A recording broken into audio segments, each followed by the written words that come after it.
अभी पहुंच चुके हैं अपन अपनी बाइक का काम करवाने के लिए। अभी इसमें जो है इसका एग्जॉस्ट चेंज होगा, वो मैं आपको आगे दिखाता हूं। और पहले हम बात करेंगे अंकल से।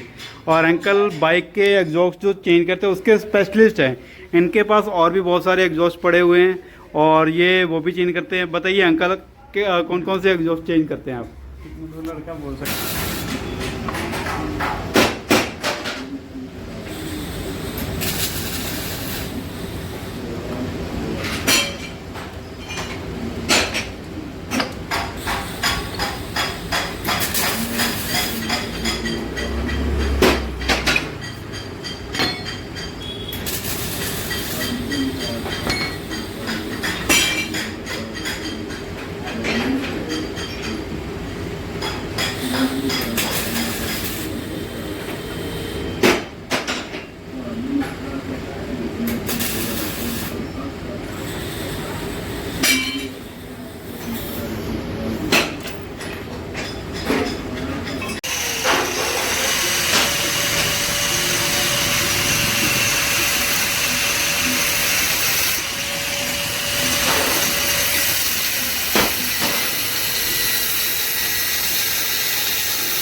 वाह,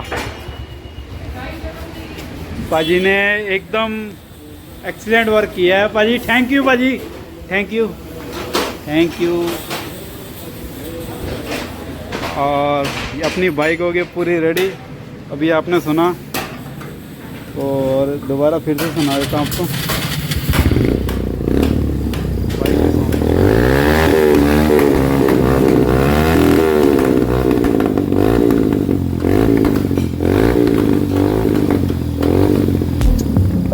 एग्जॉस्ट की साउंड